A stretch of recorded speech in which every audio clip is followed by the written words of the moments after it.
Hi, my name is Mark Bernot. I'm a monetary economist. I've studied money and credit my whole life.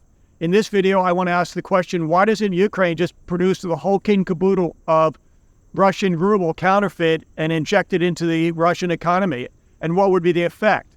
I'm not suggesting it. I'm not recommending it. It's a thought experiment from a monetary historian. If you don't believe I'm a monetary historian, you can just look me up. I've studied the Austrian school, the Swedish school, and every other school of monetary economics, starting with Carl Menger, 1871, on money, Knut Wicksell, 1898, interest and prices, Ludwig van Mises, money and credit, 1912, including Milton Friedman, the monetary school. This is a historical footnote. It's not a recommendation. That being said, why doesn't Ukraine just produce it, destroy the Russian economy? It's already faltering. Has it ever worked in the past? You bet it's worked in the past. The American Civil War, the Union created counterfeit currency on an already wobbling Confederate currency. 1864, 1865, the Confederate currency was failing. It was wobbling. It was in decline. There was a massive inflation. It's the way they financed it. Union Army just simply printed high-quality notes, totally destroyed the Confederate currency and accelerated the decline of the economy. Saved a lot of lives. Made the world a better place, right? Confederates tried to do it, but their banknotes looked kind of fake. The Germans tried to do it on the Great British Pound Sterling in the 1940s, but it looked cartoonish. No, it was almost like some cartoon artist drew it on there. In the past, the British did it to the Americans, and although they didn't win, it had a devastating effect on the American dollar, at least initially. Washington spies thwarted a lot of the attempts. Highly recommend you look that up. So why don't the Ukrainians do it to the Russians? There are 17.9 trillion Russian ruble in circulation, and you know where that's all being funneled, into a non-constructive, destructive purpose. And the people in the countryside, and that's most of the people, 95, 99% of the people, have little disposable income, living in crumbling blocks of flats. If you know anything about Russia and have been to Russia outside of Moscow, the center city of Moscow and St. Pete, everything is just crumbling flats. It's a developing nation, on par in terms of like Africa and South America. No disrespect to those continents. I'm just looking at the relative values. Again, why doesn't Ukraine do it? They can. If they produce high-quality notes with security threads, it would cost about no more than 4 cents, maybe 2 cents or 1 cent to print 1,000 ruble notes. And if you circulate that in the countryside, it will have a disruptive effect. And I'll tell you why. Money is the second half of every transaction. It satisfies the double coincidence of wants. What does that mean?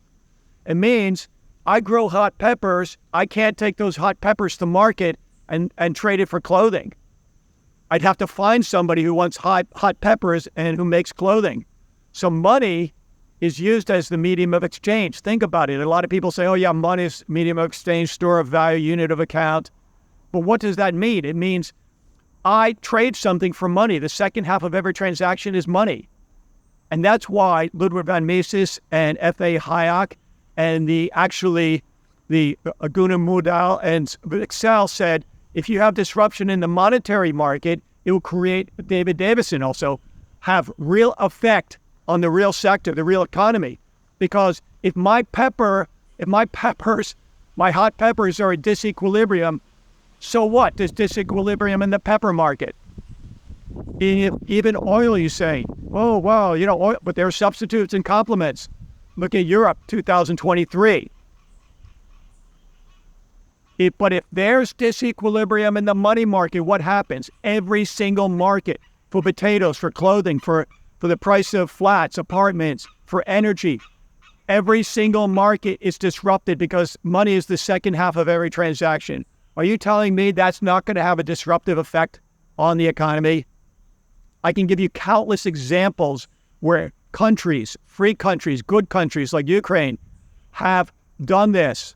And I like to point out the American Civil War, the Union, to disrupt the enemy. FSB, Yes, they've claimed on their website that they're thwarting attempts for a counterfeit ruble. But the reality is, even if it doesn't work to the full impact, it would take FSB resources, it would take Russian resources to try to mitigate it. I'm not recommending it, mind you. I'm not. It's just a thought experiment. It was recommended or actually brought up by one of my commenters. And I had thought about it in the past, but it prompted me to do a video on it just as a thought experiment as a monetary historian.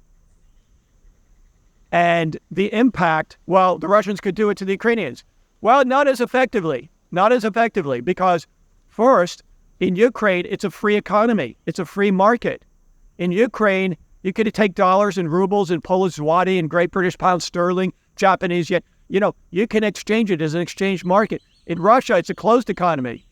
Closed economies always lose against free economies. Want to make the world a better place? Dump fake money, dump fake rubles. I'm not suggesting it. And see what happens. Put it in the hands of the people. If drone helicopters or whatever were to drop these things all over Ukraine, all over Russia, and Russia is a vast country. Its weakness is it is so big, and it's not really a country. I don't even know what it is, but whatever, the evil empire. People would spend it and try it in the market. It would cause such monetary disruption across all markets, suck the life out of the machine of Moscow and St. Pete. It's an idea. It's an idea, and I'm not recommending it, but it's just from a thought experiment. What do you think would happen? Do you think money is the second half of every transaction? Do you think disequilibrium in the monetary markets have a real impact? That's the basis of the Austrian, even you could say Swedish economic schools of thought. In addition to Milton Friedman and the monetarist, inflation is always a monetary phenomenon. Milton Friedman, Anna Swartz. Do you think this would have an impact? What do you think about this in terms of practical application?